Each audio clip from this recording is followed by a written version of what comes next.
3. Hi, everybody. Hello. Hi there. What's good? 1:30. Yeah. And so he goes, And that's Pennsylvania, so like up in that area, it's probably like it's like 80 up there on the interstates. And so the guy comes up and he was like, "What are you doing?" And Jason was like, "Just so you know, sir, I'm armed. I'm a police officer. I have my service weapon is underneath the driver's seat." And so he pulls out his credentials, his badge, and his ID card, along with his driver's license, and hands it to him. Guy goes, "Thank you very much for letting me know. Just please keep your hands on the wheel. I'll just take care of this real quick." Goes back, comes back, and he was like, "Guys, I understand you got somewhere to be. 1:30 is a bit excessive. Right. Be careful." Jason was like, "Thank you very much. Have a nice day." We got the fuck out of Dodge. Yep. I was 15 minutes late to that class because we did not go over 85 the rest of the way. No, why would you? Dodged a bullet there. Yeah. Fuck yeah, you did. Hi, everybody in the internet world. How are you? Graham was talking about his crazy days. I went to Three Rivers as well, but it wasn't for football. I went when Bronson made his major league debut. I gotcha. His first start. We were there for that. So what I remember is it's like right next to Heinz Field was like right next to a bridge, one of the bridges that goes across the thing. Yeah. And well, back then it was Three Rivers, the old stadium. It was called Three Rivers I went Stadium. to Heinz Field. Then that's the new stadium. Okay, so maybe 15, 16 years old. Yeah. Okay. So I've been there. Yeah. Because it was called Heinz Field. Okay. Yeah. It wasn't called Three Rivers. Okay. Gotcha. Yeah. That was pretty good. Yeah. They had the opening at the end of the stadium that looks out over the water. Yeah. Yep. Gotcha. So we have what we have to do now is we have to figure out who the fuck's gonna do the show with us next Sunday. Yep.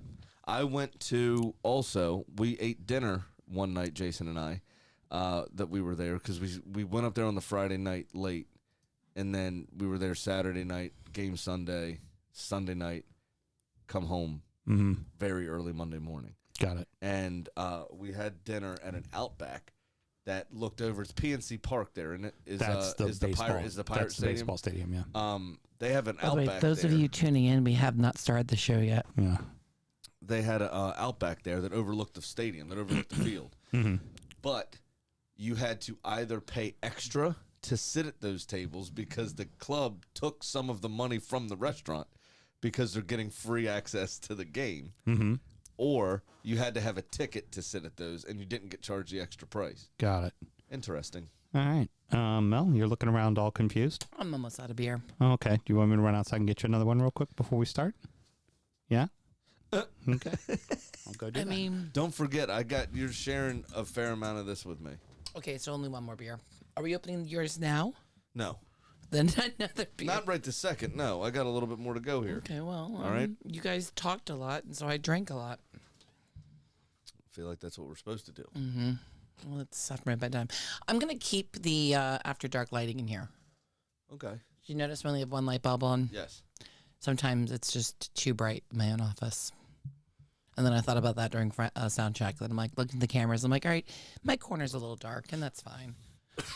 You've got some cool shadows going over there, and we can still see creepy D back there, kind of. In the middle there, yeah. He's unnerving. For my, nobody asked me about this, by the way.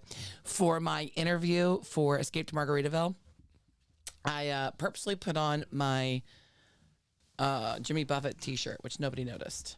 I had an umbrella drink, which I guess they noticed. And I had taken D back and just put him right there in the corner so you could definitely see him during the interview. Just to see if anyone was going to acknowledge or ask or comment. And so far, nobody has. What's with the bear? Nope. Not a single query. But I just had him back there. Just because. You know they got off the Zoom and they're like, she's eccentric. She'll be great for this. Hey, Mel, with the potential guest host, just let me know if we've got him or not and when we're in the segment. You know what to do? Well, I haven't heard. Okay. Well, during the segment, yeah. Just kind of, if you haven't heard, just give me the X and we'll keep moving. Are you sure that that's his number? Fuck. Sorry. You can see my last text exchange. Okay. Yep. So, yeah, it's definitely him. Okay. All right. Good deal. All right. Well, then let's go ahead and do a show. Hopefully I waited him out. More like send him Cameron one weighted more. him out. Well, that's the truth. Okay. It's good to get everything turned up. I wasn't ready anyways. All right. We got some people watching. Hi, people. We're going to do a show. Hello, people. Get it, get it. Hey, Graham. I know you ordered Ray Parler, Middlesboro legend, but you got Taylor Thompson, P1 legend. You are listening to the DU Football Show. I just figured in this celebratory week where you finally have to do a shot of Malort, we would just go ahead and bring on your best buddy Taylor to tell you all about it. That's fine. He texted me earlier, but I'll save that for when we get in touch part. Mel has to do one too, but I don't. Let's start the show. Born in the land of Bowie, Maryland. Bred to be a fan of fucking Everton. Punch you in the eye and drink your rye. Sam Huston. Sam Houston? Arsenal fans have another Sam. AKA the fucking Gooner Graham. Snub of my lord. Look straight in shorts. Sam Graham, hey. Sam Graham. Fucking United!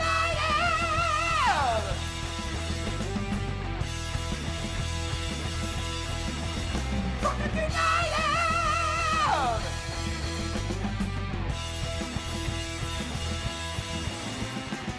Hello and welcome to the DU Football Show, a completely biased recap of the English Premier League as told by two common American schmucks.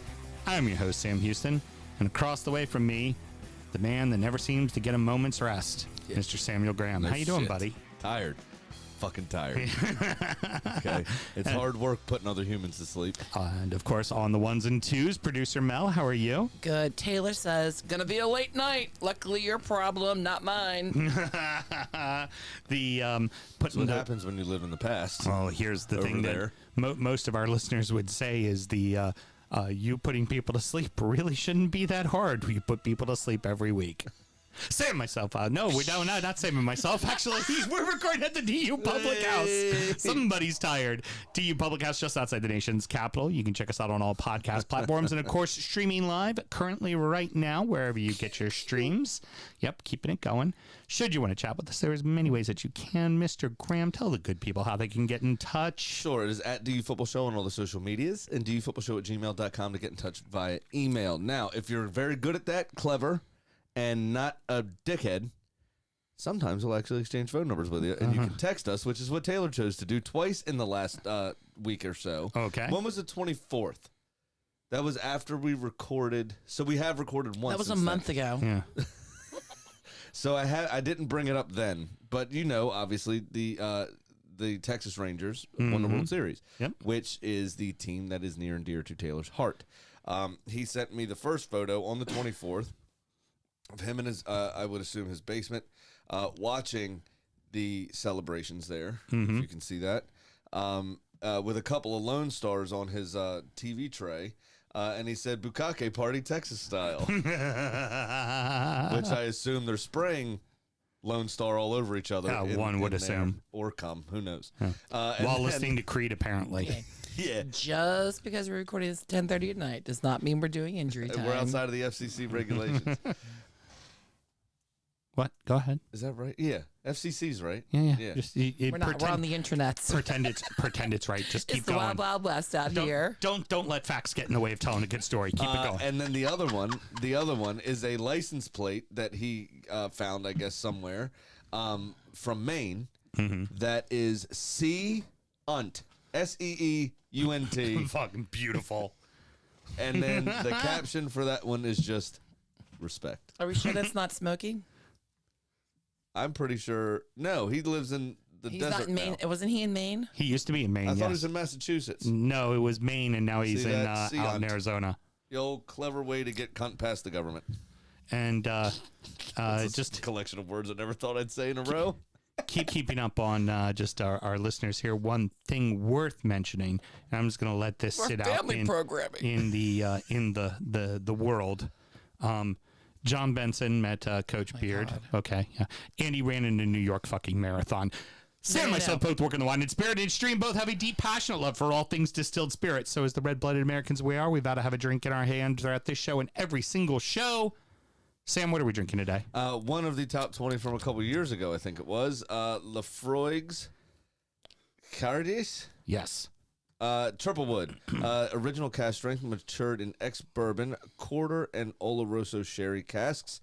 It is 59.5%, which would be 119 proof. Mm-hmm. This was, I think it was the 2020 list. Yep. Yeah. From a couple years ago. It was a little nippy outside. Nice figured. to have a nice, bold Isla single malt. That is bold. Big, smoky fucking Isla whiskey. I thought that would just, thought Tastes that like a would be Band-Aid. fitty tonight. But I can't. love it. But I get yelled at for saying bukkake party, and Yeah, she gets to go, that's bold, and then flutter Yes, her eyelashes like that.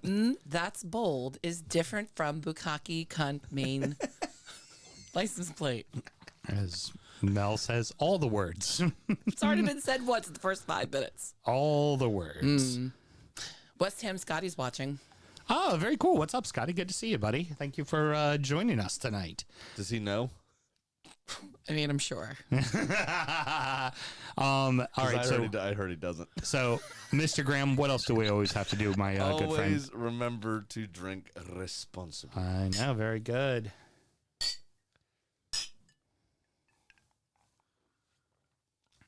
All right.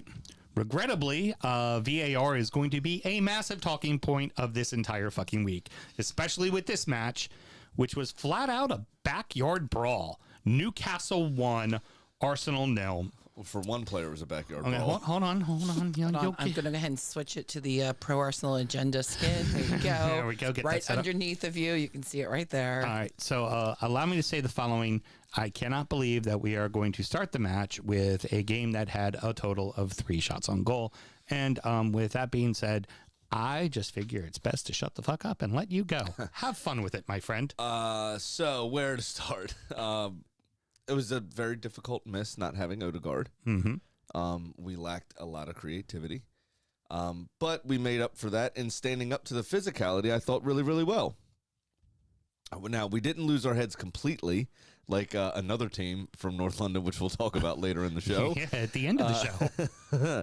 But we did lose our heads a little bit from time to time. You could argue that Kai Havertz deserved a red. Mm-hmm. I think what saved him is the fact he didn't make full-blooded contact with that leading foot. It was the trail leg that that came in on the foul, but it was definitely malicious. There was, there was I'm gonna intent. take a motherfucker out with that slide tackle. So, which was the last player I would have thought to do that. Yeah, exactly. Honestly, which is probably good because he's not very good at it. Mm-hmm.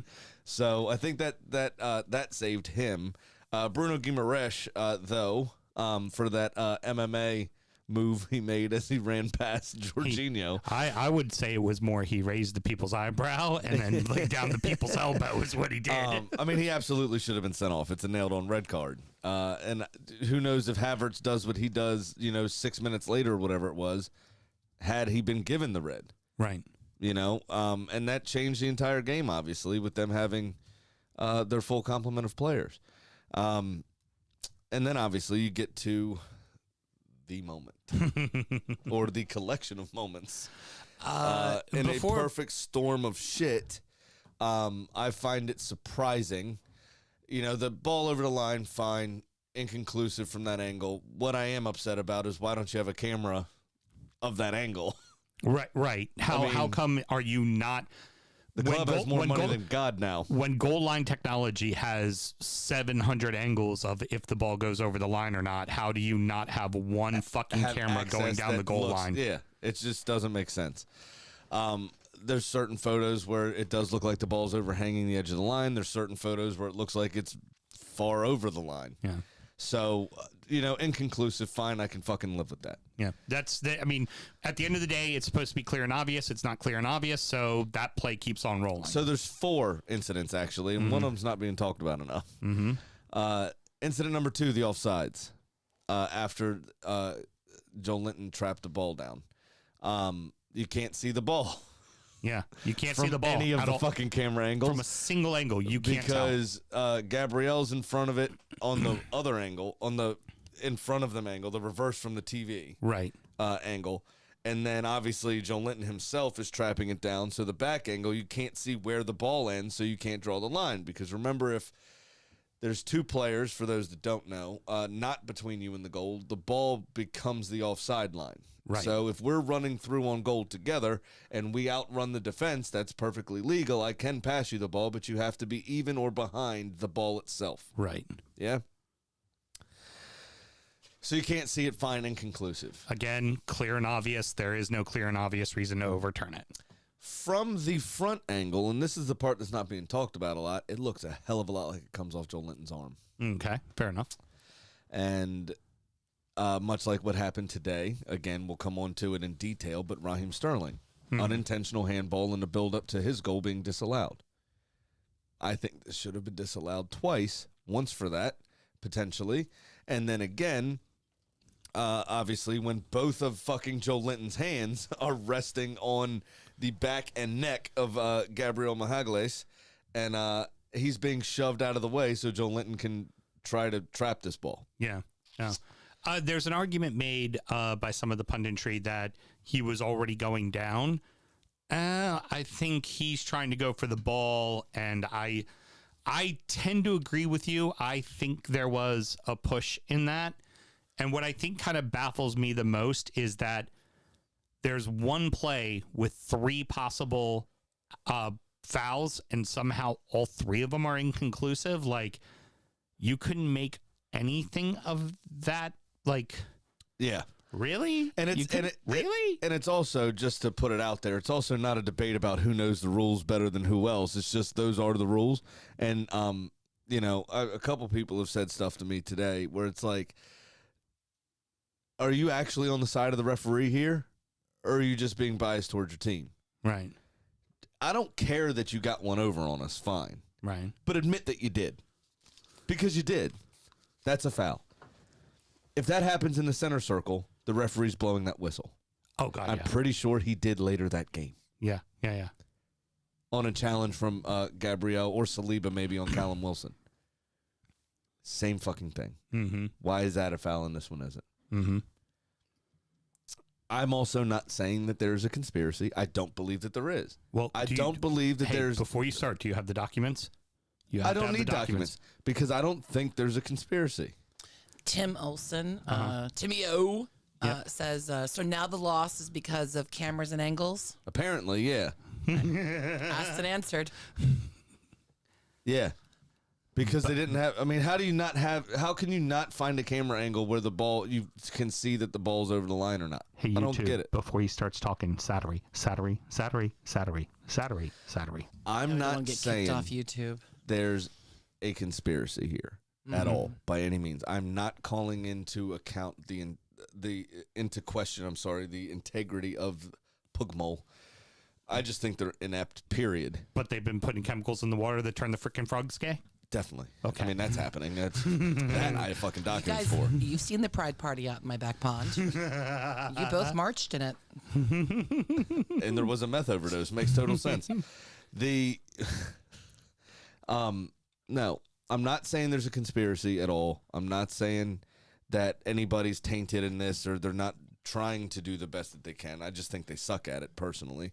But it's not a good look when the Piff Posse own Newcastle United Football Club. Right. And the Pugmole, our favorite acronym this season, it seems. Yeah, pretty much.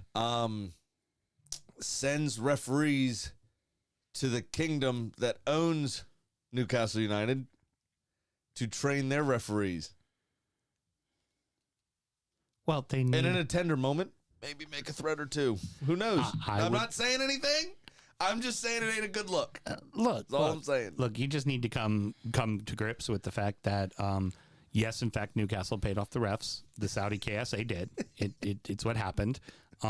Get used to that. That is what it is going to be for the rest of your life, as long as they own Newcastle, which will be forever because they have limitless money.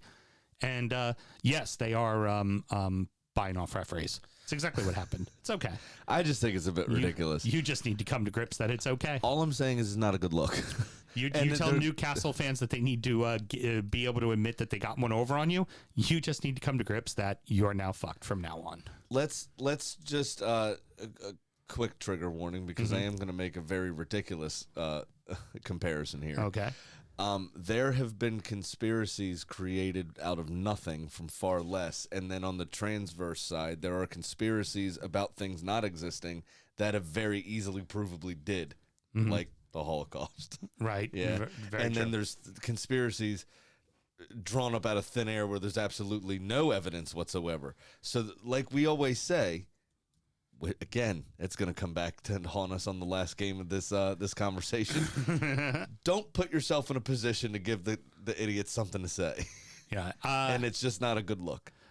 For me, the greater travesty of the whole match, because the match itself was actually, I make a joke of there being no I thought it was shots. entertaining. It was entertaining as hell. It was an old school knockdown, drag out, fucking heavyweight Yeah, but match. there's a difference in that physicality being fair and fun and legitimate, and then there's Bruno Guimaraes punching fucking Jorginho in the back of the head. Well, yeah, as he I mean, runs by him. What is very interesting in that regards is that got looked at by VAR, and they said nothing to see here. You look, you lose. And that's why I said incompetence. Yeah. I just think the refereeing is terrible. I don't think that it. And I mean, honestly, I think it's a bit extreme.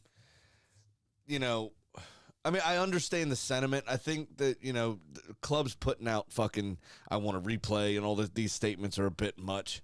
But like I get the frustration. Like Arteta after the game, I don't know if you saw the post match. It was like, this is a disgrace. It's embarrassing. That's what I was about to get to Yeah, was your thoughts on his post game remarks. Sorry, just fell out of there, Mel. Yeah.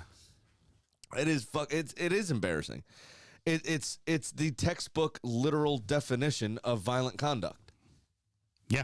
Yeah. Oh, absolutely. And you looked at it and decided not to do it. Especially when you give Not red to cards. make the correct decision. When you give red cards for two guys putting their heads to head and one And barely just pushes. that little nudge yeah, like that. And the other one, yeah. So it just really bugs the absolute fucking shit out of me. It just, the incompetence is plain to see. What was it? The Burnley decision last week. Was it 5 minutes to draw the fucking offside lines? Yep. Like, what are you doing? Yep. It's incompetence. The Arsenal against Brentford. Yeah. Last season. Just didn't even draw the lines. Right. So, what? The Liverpool and Spurs earlier this season. And then somebody had the nerve to say to me today, oh, Arsenal fans look like they know the rules better than the refs. How about the refs prove they know the fucking rules first? That would and be then nice. maybe I wouldn't have to fucking point it out. They the refs fucked up a lot this weekend. Yeah. So if you take last season and so far this season into the account, Arsenal up to second in the table on the Pugmole apology list because Wolves are still first with 4, I think. Yeah, the Wolves always get the apologies. And then you got fucking Ray talking shit, too. He's like, oh, man, they've never apologized to us. And, yeah, because they're busy apologizing to your opponents, you dickhead. Ray was having fun posting and hashtagging everything Bance. They what's funny is they get a 1-0 win that they didn't deserve, and Yeah. they're suddenly all chesty again.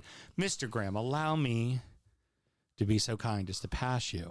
Is that the pumpkin one or the regular? Oh no, you get the regular. The pumpkin's how Damn it. is mediocre. Can I have the pumpkin one? No, you don't get the pumpkin one. You get regular Malort. You know what? And it is fitting that it's still in a Newcastle glass, too. Yeah, just that little extra taste there for Nice. you. You know what I feel like it's going to taste like since I haven't had it in so long? I feel like it's going to taste like about 1,000 Bruno Guimaraes just elbowing me in the throat on the way down. Very good. Throw it back. Also, not just as you take that shot, I'll go ahead and continue talking about stuff. Not just did Arteta come out and have words about the officials. The very next day, a printed public statement from Arsenal Football Club as well, mentioning that they were also not pleased and that they stood 100% behind their coach. Yeah, I think all it's a bit melodramatic. You know what I mean? I understand Arteta's frustration. The after the game interview bothers me less than the club statement. Okay. The after the game interview, and we say this all the time, the managers, players as well, just get a microphone shoved in their face right after a very stressful situation. Yeah. So they're still amped up from the game. They still got all that stress on them. If things didn't go their way, they're probably angry about it. Blah, blah, blah, blah, blah. And a lot of times they say shit that's kind of weird. Yeah. Agreed. In those post-match interviews. I don't disagree with what he said, but I think he would be a bit more measured if you talk to him about it today. You know what I mean? I think it's a bit much, but I definitely understand the sentiment. I mean, England loves to hold themselves above, the rest of the footballing world and say, like, hey, we invented this game. Hey, we did this. Hey, we did that. We started this organized sport that became the world's greatest game, period, in the history of civilization. And to be this poor on this regular of a basis, while Italy, Germany, France seem to get the VAR thing correct, isn't a good look. Again, allow me to say the following. This should sting England. The Americans in the MLS get VAR more correct than you do, and they do it quicker than you do. Yeah. It's just absurd. It's just absurd. I mean, I heard a stat. I don't want to forget it, so I am going to say it now, even though we're not talking about Spurs-Chelsea until last. 17 minutes of VAR checking in that game. Jesus. 17 minutes of VAR checking. Fucking hell. Yeah. You add in the 5 from Burnley. I mean, there's a half of football of VAR checks that we just stood around for. And it's a fucking, you know what it is, too, with the unintended consequences? I think Van der Ven's hamstring that's still sitting out on Spurs Field right now is a direct result of 5, 6, 7 minutes of fucking standing around doing nothing and getting cold. You know what I'm saying? They're running 100 miles a fucking hour. And then all of a sudden, you're just standing there. It's cold outside. It's raining probably. It's England. And then now I got to go on a sprint with somebody 2 years younger than me. Hey, Mel, you know what's also taking 17 minutes? This rant? Graham being able to do his fucking shot on Malort. Bruno Guimaraes, this is to you. You cunt. What I was hearing for show title? Americans do it better. I mean, we do most of the time. Yeah, how it tastes. You remember 1776? How you doing there, old friend? Is it as good as you remember? Hello, darkness, my old friend.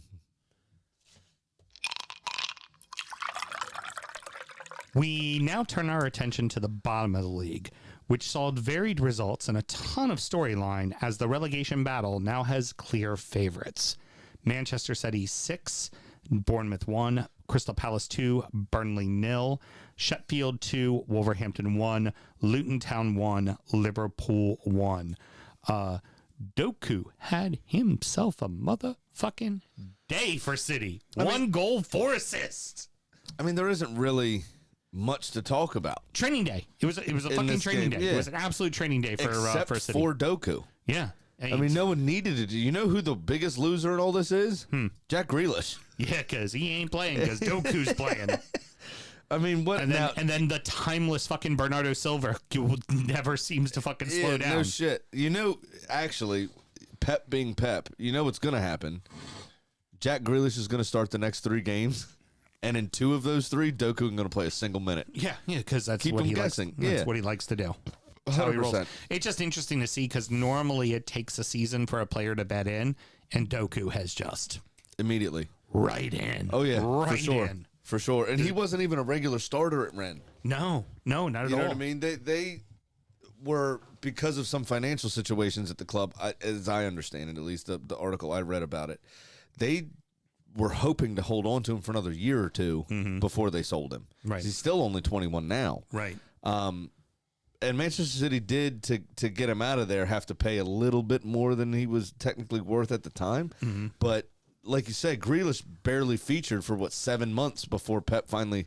Right. He felt he was comfortable enough with the system to get him in there. And here's but the thing. Doku's fucking hitting the ground running. Grealish has played well when he plays. Oh yeah. So it's not like he's not playing well or doesn't deserve playing time. It just, this guy's fucking lighting it up. Oh yeah.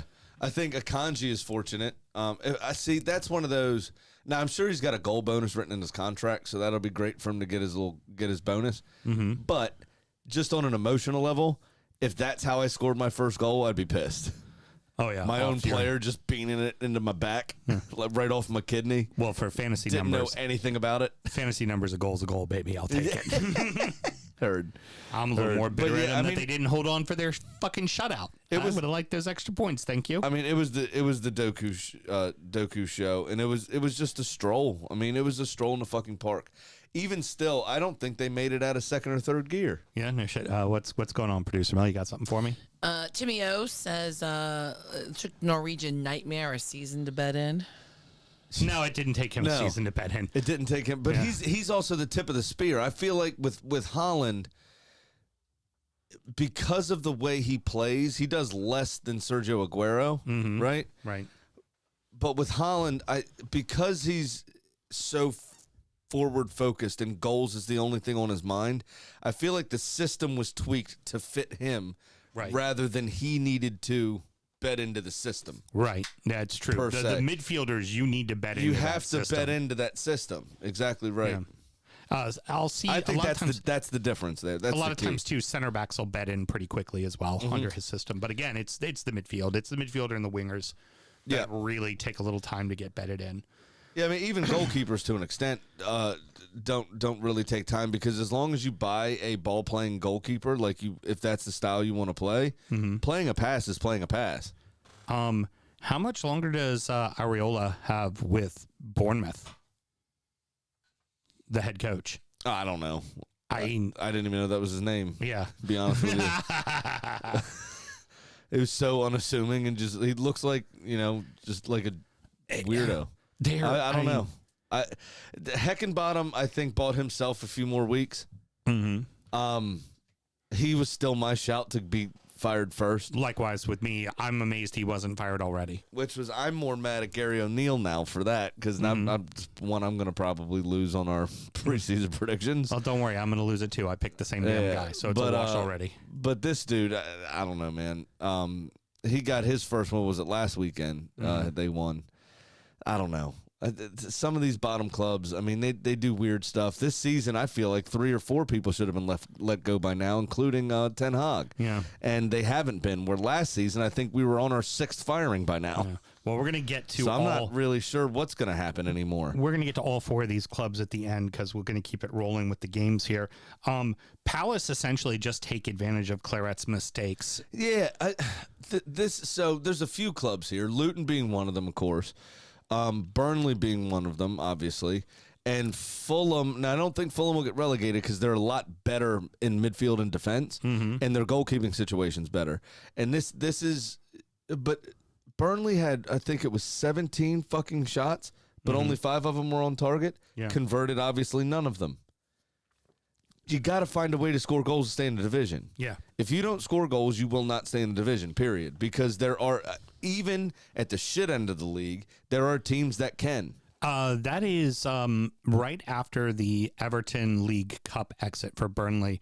Vincent Kompany kind of came out and was like, it's clear there's teams in the Premier League that just have stuff we don't have. Like, he kind of already admitting this might not be working, and we're going to need time. And they got to go in January and find a striker. But my other question there for them is then how does Kompany change the system? Because you got to change the system a little. Like, when you keep losing the ball out of the back, at some point you just got to kick one long to keep the other team fucking honest. I mean, that's true, but again, I'm saying, like, 17 shots. Yeah. They're getting forward. They could have won. 4-3 is still a win. Right. It's still 3 points. But the problem is you're, like you said, nobody's there to really put the ball in the back of the net, but also they're just prone to making a lot of mistakes. If you play patient ball, like Everton did to them in the League Cup, they had no fucking answer. Yeah, I mean, that's true too. But, I mean, that's a dice side. That's hard. Yeah, fair. It'd be hard to break down unless Ashley Young's in the team. Yeah, true. And then then you just got to wait him out and let his legs tire. It's only then a matter of time. Everton need to score too. Yeah, precisely. So I think they need to go out and they need to find a goal scorer, somebody that's out of form, somebody. You know what? Fucking get Jadon Sancho on loan in January. Mm-hmm. Yeah. If Ten Hag's still there, he hates him. Bring him in on loan in January if you can. Yeah. Do something, something like that. You need somebody to score goals. There has to be somebody to score goals. And like I said, Fulham will eke out enough draws and enough wins. I mean, they have a couple. Willian, he'll score penalties. Again, we'll get to, like all that kind of stuff. But let's I worry so much. Hold your overall thoughts till the end because I'm going to get to that at the end. Big news for Palace is Ezzy got almost an entire half. Yeah, that so is him coming monster. back is huge, and it's no real surprise that they actually scored a couple of goals now that he's in the team. Mm-hmm. Right? I mean, Palace the last couple of weeks were shutouts, were zeros. Ezzy's back even for just a half, and bang, we're back on the goals again. Yep. It was a great work by IU, of course, for the opener for Schlupp, and then Tyreek Mitchell in stoppage time. But again, I said you don't need to have a 25-goal scorer to stay in the league. You need to have a 10 or 15. You need to pick up those little things along the way, those crumbs, right? That get you draws, that get you eke out a win here or there. Mm-hmm. You know, Palace do that on a regular basis. We always say without Zaha, Palace would have been relegated 3 years ago. Right. Zaha passed the mantle on to Eze. Last 3-4 games since he's been out, Palace hasn't been playing very well. Yeah. Eze comes back, we're back in and amongst it, and we get a win. Yep. Sheffield finally get a win. Will it really ultimately matter though? No, not in the slightest.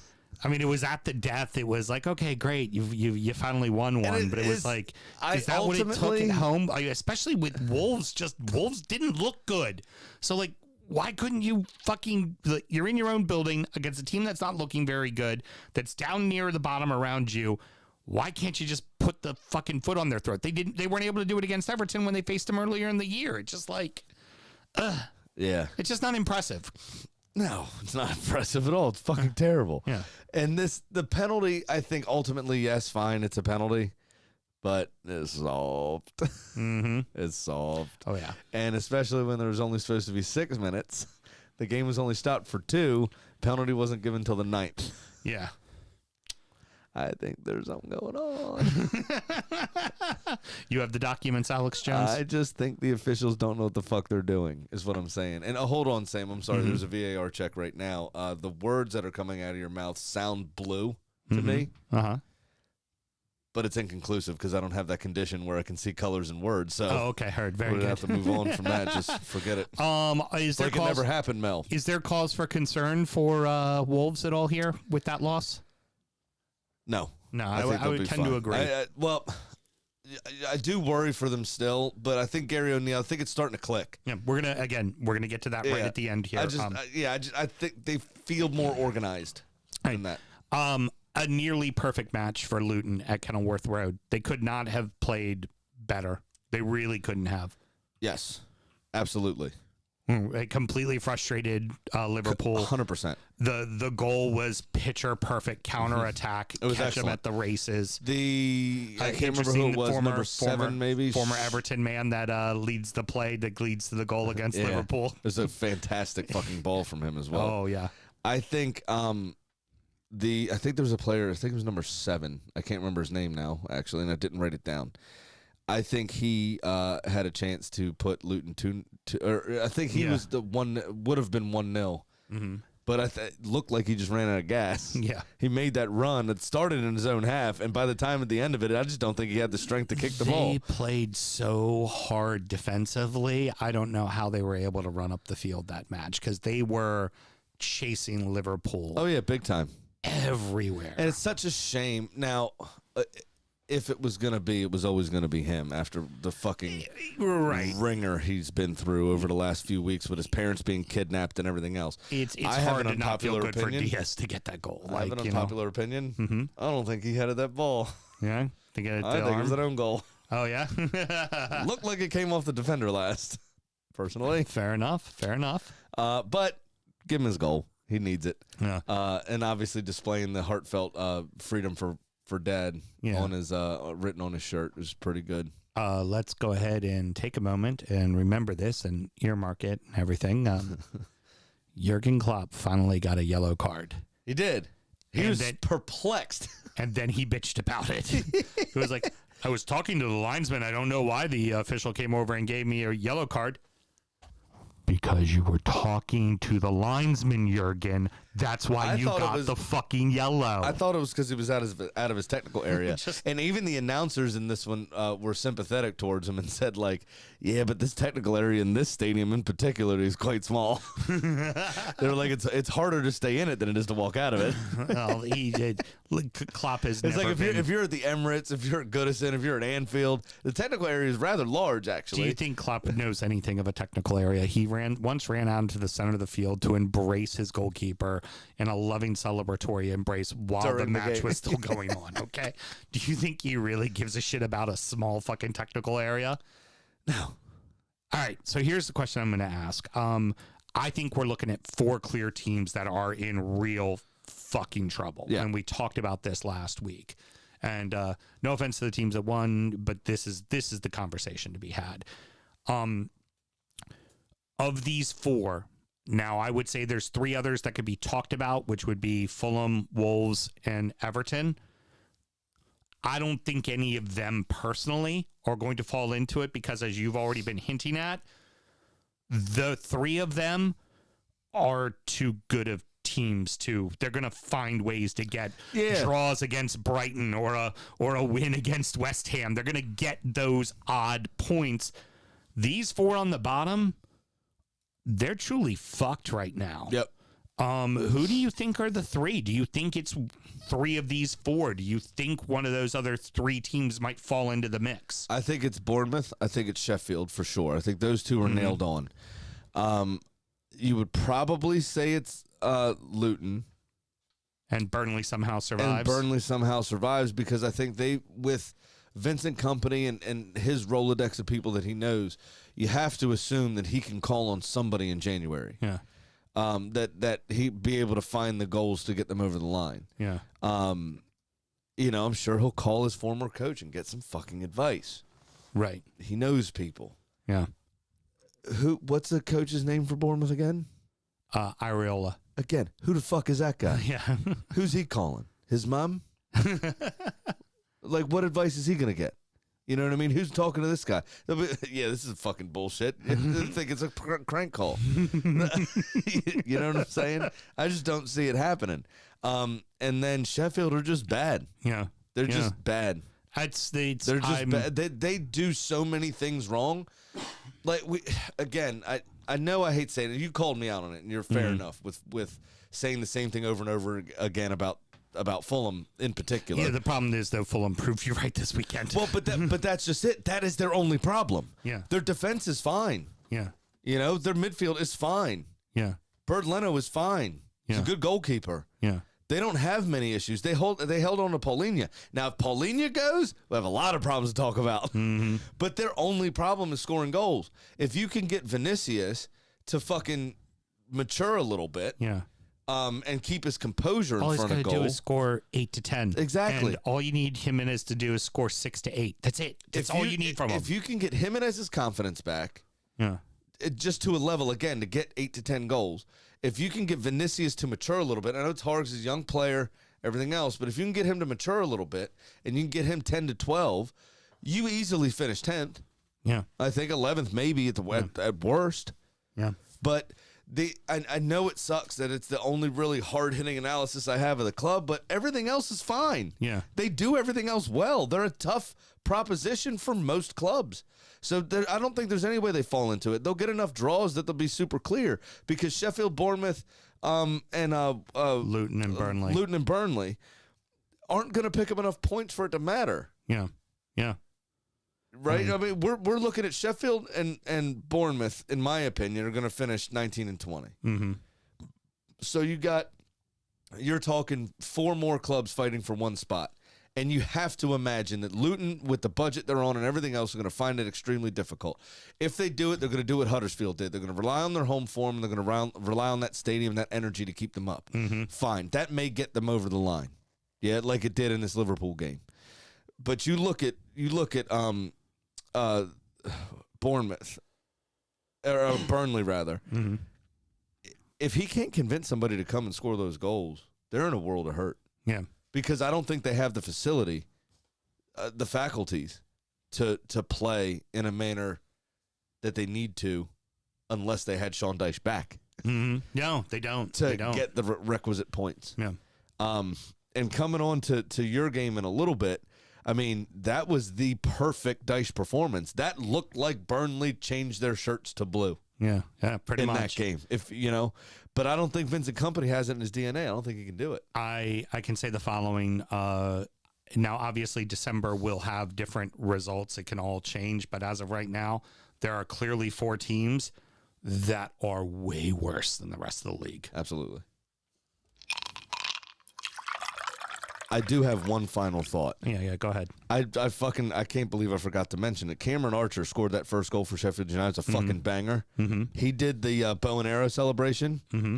He should trade his last name, fucking Archer. Yeah. Trademark it. Yeah. He should be the only player allowed to do it. Heard. Love it. Nobody else should be allowed to do that. His name is Archer. For fuck's sake, right? Unless there's somebody named Robin Hood, it's him. Very good. Rounding out the rest of the league in so that happened. Manchester United 1, Fulham 0, Brentford 3, West Ham 2, Everton 1, Brighton 1, Forest 2, Villa 0, Chelsea 4, Spurs 1. Ugly, pointless fucking match between United and Fulham. There were 8 shots on target, which was more than a lot of other games, and this was by far the most boring game there was. It just had nothing to it. Onana, what's my name, made 2 saves that were routine, but he made them in such a way that he was essentially saying, look, guys, I can save the ball. Yeah, well, there was the one he hit with his hands that he threw his whole body his up and legs were higher than his head in the air by the end. What are you doing? Maguire absolutely was interfering in the goal that got taken away. I think so, no as doubt well. about it. I think where United fans are up in a tiff is they aren't used to that call being made against them. Right. They're used to that call being made For them. Yeah. The other thing, you know what we forgot to talk about in Newcastle too, the unfortunate injury to Jacob Murphy with the shoulder.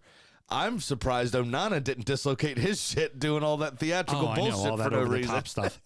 I mean, it took Like, what are you doing? Like El Gato. We like to slag off Bruno Fernandes a lot for effort and stuff like that, but you cannot deny talent. That was a nasty cutback for that goal. And It was a good strike. It was a good strike as well. Just, I mean, fucking perfect. But it was a botched clearance. Yeah. Oh, yeah. I mean, that ball, if you were to play that ball 100 more times, 99 of them would go over his head. Mm-hmm. No one clears the ball from that position on the ground ever for this reason. Right, because it's going to get intercepted. But they little spaz attack and fucking play it right to him. Yep. He had a lot to do, as you say, but it was a good strike. But, I mean, no one deserved anything from this game, in my opinion. A 0-0 draw would have been a perfectly fair result. And I this think, is exactly why I shared the fucking clown memes about Old Trafford this weekend. I think we've already spoken enough about this match and should move on.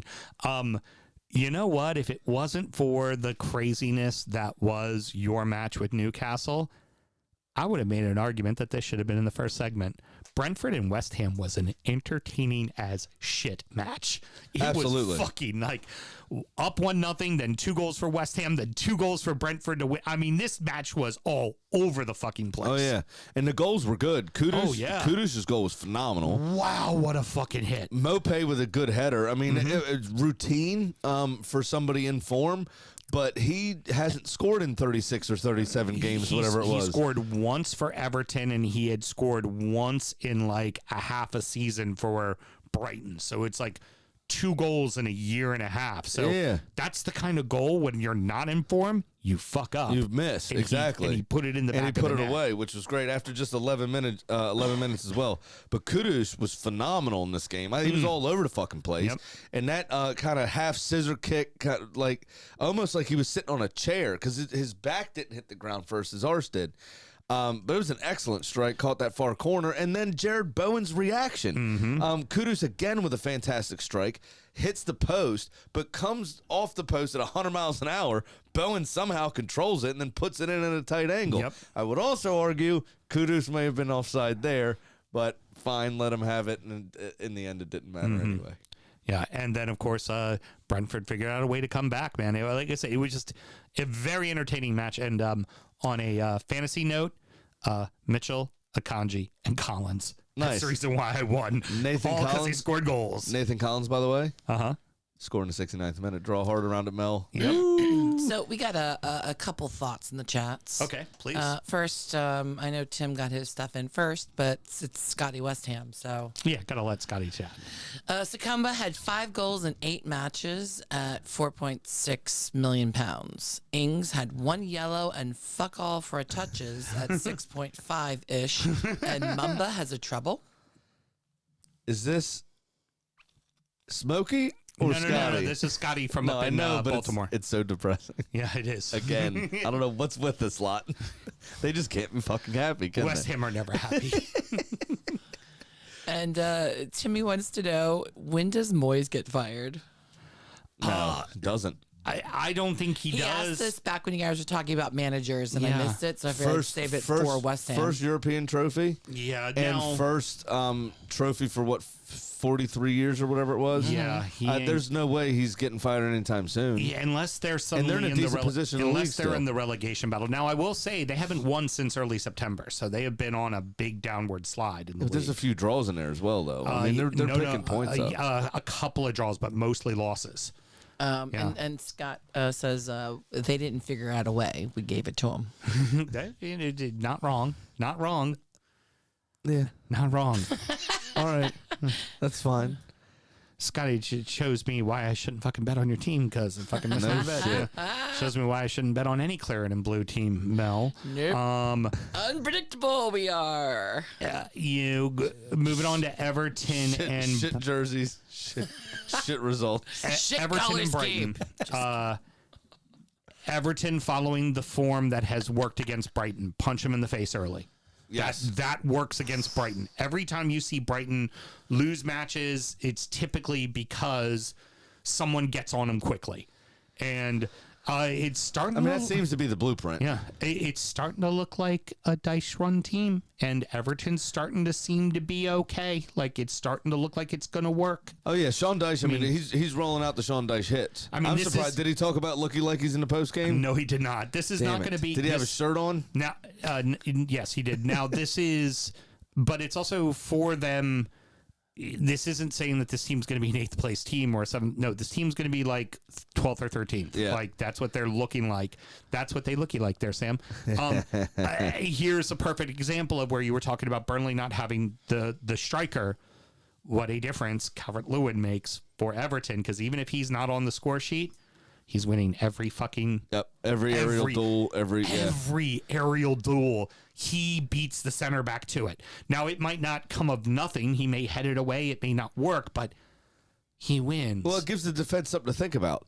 Every It absolutely stretches. duel. It absolutely stretches the team and everything else. Something to be said for Dyche, though, is he played the bulk of this squad in the League Cup in the midweek and then did not go and make substitutes quickly enough because Matomo was running circles around Ashley Young, and it ultimately ended up being the downfall to the team because it was down Matomo's side where they got that own goal. Yes, it I was. Absolutely. definitely texted Houston.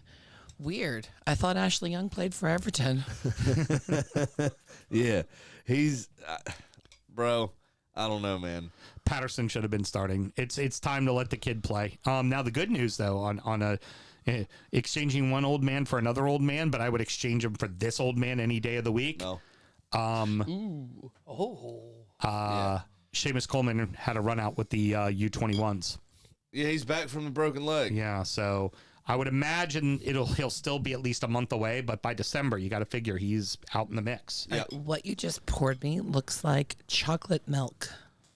Yeah, little injury time preview real quick because I want to tell you what it is. By the way, Houston, Yeah? Timmy O says subbing is for soft managers. Yeah, exactly. Big Bad Baptist from Epic Brewing. This is their double jam imperial stout. Excuse me, aged in whiskey barrels with coffee, cacao, and raspberries and blackberries added. Holy shit. Should be delicious. I had yesterday. I decided to save this because I had yesterday. Oh my God, it smells amazing. Their mint chocolate chip, and it was fucking delicious.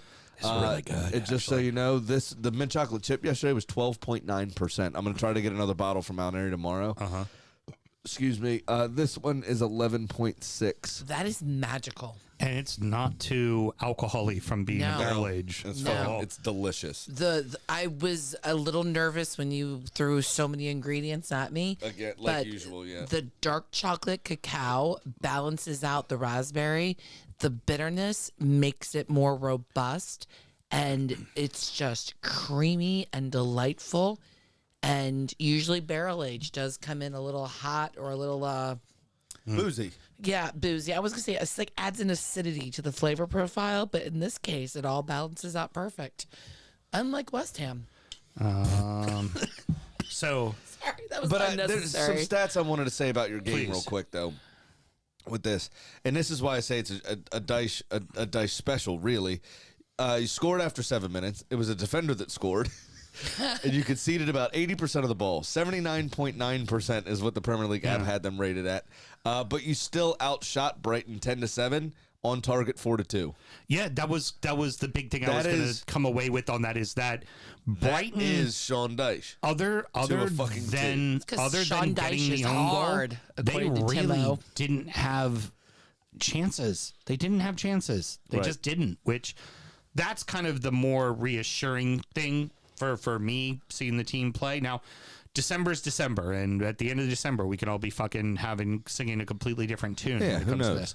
So let me go ahead and do my shot of. Oh, hold on, I didn't lose. Let's go on to the next game with the person who does have to do By a the way, shot of Malort. Timo also says mint chocolate chip alcohol is for soft podcasters.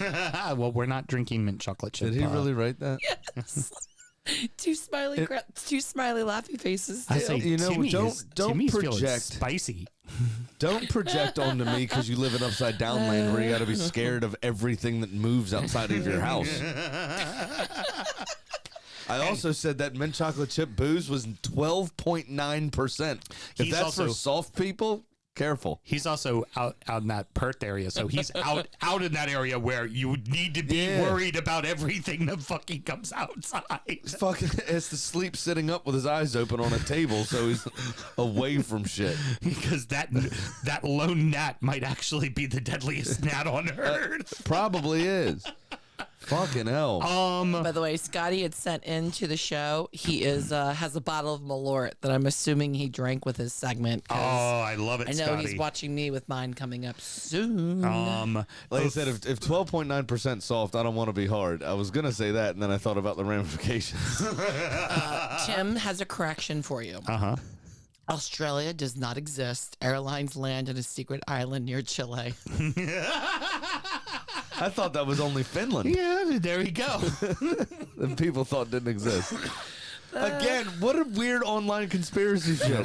You know what? Fuck it. Pugmall is being paid by the Saudis. I don't Right. care. Or I would have thought New Zealand be the one that says they're not, that doesn't exist. Because how many maps do you not have New Zealand on the map here? Right?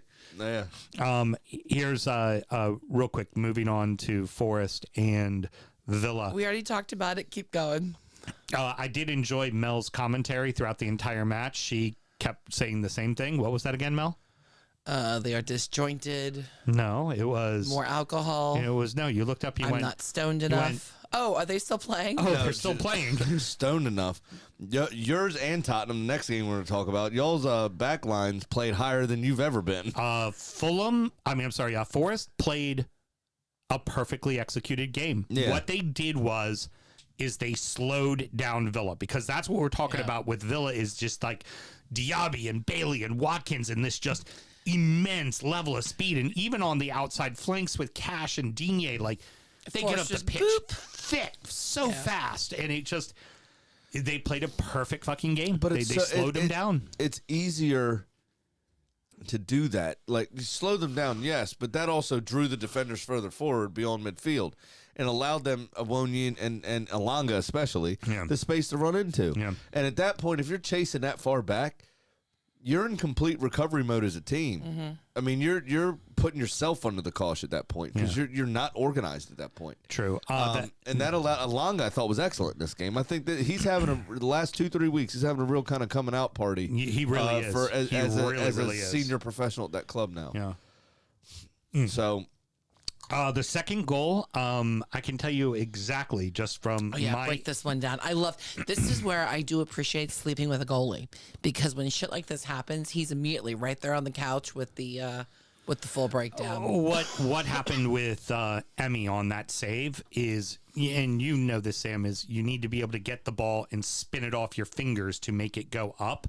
What ended up happening was you could hit the heel of his hand. It hit him right in the dead set of the palm, and that ball just went. Like, just died. Yeah, you hit it and it just goes up a little and just falls right down, and it was like, oh, he got that all wrong. Like, he got the wrong part of his hand on that. Big time. Yeah, you're supposed to be able to flick it off with your fingers. You kind of take it as the ball's coming, you just shoot it like that, and that makes it spin off your hand and then go up and over the post. Over the bar. You hit that dead flat palm of your hand. It just even dies. If you push it, all you're doing is just pushing it up. You're not actually spinning it back. You could see it in his face. He knew the second it went off his hand. That's why he was so quick to try to recover. But it was like, fuck. And ultimately, guess what Forrest had? What? A fucking camera angle to see that it went over the line. Forrest is killing it at home. Maybe the KSA doesn't want to have certain cameras there. There's just shit you don't need to see, Sam. Okay, yeah, exactly. Shit you don't need to see. You know what? I'm printing documents off as we speak. Right. Hey, Mel. How about you? You got a little something you need to do there. Oh yeah. So to quote my my Lindsay, they were just pants. Villa was just pants. I had to look it up and tell Mel. I'm assuming it means like rubbish. Like they were just like crap, but pants is also, that's underwear. It's underwear, yeah. Nope, everyone was just pants today. That was all she kept typing. I'm like, well, there you go. Villa, they were just pants. Spurs suffer their first loss of the season. That's what you lead with? That's what I'm leading with. Really? All that shit goes on and they lost. Holy fuck. You already let loose the lead, which was VAR had 17 minutes. I couldn't believe it. But like I said, I really do think that that's contributing to some injuries, some muscle injuries for people. When your body cools down like that and your muscles start to think they're not being active anymore, and that blood flow, that adrenaline stops. I mean, Van der Ven's been one of their best players, if not their best player. Well, and then couple that besides with James Madison, of course. Couple that with the fact now that Sergio Romero. Would it shock you to know, Sam, that Sergio Romero got a red card in this match? No. That this cauldron was a bit too hot for him and he lost his head? No. Well, and he was a little cheeky and got away with one early on. Yeah, absolutely. I ultimately agree with the call, because you have to remember, when they're reviewing a play like that, they're only reviewing to see if it is violent conduct. So it is either a red card or it is nothing. They're not giving a yellow in that circumstance, right? And honestly, I'm okay with that. I don't want them to then start going back, reviewing and handing out yellows, because it's going to slow down the game even more. The only time they hand out a yellow is if they missed a foul completely. Yeah. Because I've seen it happen. Right. The referee recommended to look at the screen. He looks at the screen. He sees the foul, and he would have given a yellow for the foul that occurred anyway. He will then go produce a yellow card. So, for instance, the VAR call, I think it was somebody that had a penalty last weekend that was right on the edge of the box. I can't remember who it was off the top of my head now. But the referee ended up giving that player a yellow card for that tackle. Right. Last week, even though it wasn't, but it was reviewed for a penalty. So he had to blow the whistle for the foul, right? Right. And change it to a penalty call. And as a result of that, yes, in fact, you did foul that player. Here is your yellow card for this. You do deserve a yellow. Right. But they didn't say this should have been a yellow card offense. If that's in the middle of the field, they can't do that. Well, what's funny is how Romero gets sent off is on a VAR check for a goal. Would it shock you to hear that that was the third goal that they were checking for VAR in this match so far? So far is the key. I think it's best that we go ahead and bring on young hot freshness, the smoothest fucking pipes, and get his opinion. Hiram, how are you doing? Good, sir. How you guys doing, you fucknuts? Doing great.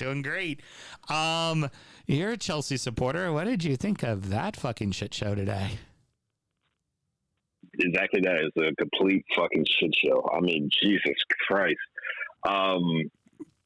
You can tell, like, from like the first 13 minutes, like Spurs were going to dominate all from the get go. But then immediately when I think it was the Adogi slide tackle that was the Adogi yellow, I think, who kind of like started it off. Mm-hmm. I mean, Which pretty much like the downfall for Spurs. I would say the doggy drop kick, because to be a slide tackle, you actually just slide along the ground. Right. He just kind of jumped in the air at his ankle. Which, and to think about that too, is like, I'm still, because it was I was thinking about this while it happened. Like, it was a similar situation with Gusto versus Villa and Curtis Jones versus Spurs, actually, where he got ball, but then again, it was malicious intent. Even though Adogi got the yellow, and then Gusto and Jones, they got their street red and that. So, I'm not saying like that's. I'm saying like for this instance, it was the right call to card him either way. But just thinking about those situations is still kind of funny to me, because it was like past situations that like led to bad refereeing, I guess, in that sense. But also that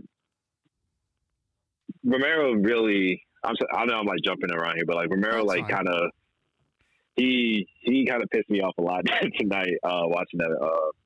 Just like his shenanigans from the tackles, kicking Colwell in retaliation, trying to get Silva. It was obvious he was trying to get Silva, but Colwell stepped in right in time, just unfortunately. Yeah. But Graham and I were talking about that. It's because you're supposed to either call a red card for violent conduct or nothing at all. For me, it was very orange. I don't think it was red, so I get why they didn't do it. But you know what? That'll be okay, because about 20 minutes later, he gave no doubt that there was a red card offense on that one. But the other thing is, so the announcers I was listening to very easily could be given a red for that. They said, I think it probably would have been harsh, but I would understand if a referee gave a red for it. Yeah, fair enough. But ultimately, the point of that particular thing, and then we can move on from that incident for good, is we say this all the time. You're giving the referee a decision. You're putting the referee in a position and giving him a decision to make. Right. And if you're giving him that decision, more often than not, you come out on the shit end of the stick. Yeah. And he got lucky here that he didn't at the end of the day. So you got to keep your head right, and not give in to that pressure and that cauldron of an atmosphere. Right. And you got to, especially as a center back, you have, because you're under scrutiny anyway. You already come with this reputation. Since he's joined Spurs, I don't know if you know this stat that I found, he averages 1 red card every 17 games. Jesus. Yeah, he has like 7 red cards with just Spurs, or that's just his career. I think 7 in his career. I think 5 have been with Spurs, including today's rather.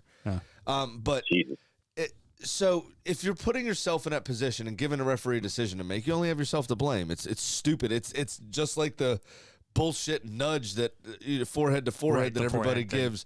I mean, that's okay. It's not a headbutt. Everybody refers to it as a headbutt. Right. But I don't know if he thought, I'm also South American. I can get away with assault just like Bruno Guimaraes. Yeah. I'll just do what I want. It's not the people's elbow, though. I don't know what he was flying thinking. with a super fly kick, and it didn't work out well. The big heavy drop kick. That was the second tackle. Well, and then of course, you follow that up with where Undagi could have gotten that the yellow. That's there. Okay. He got a second yellow, and he got a second yellow real fucking quickly in the second half. He fucking knew it too. Oh yeah. As soon as he touched them, he knew he was going out. He had his hands on his head. He was still sliding on his ass. He had his hands on his head already, and then just laid down with his arms out like, I know what I fucking did.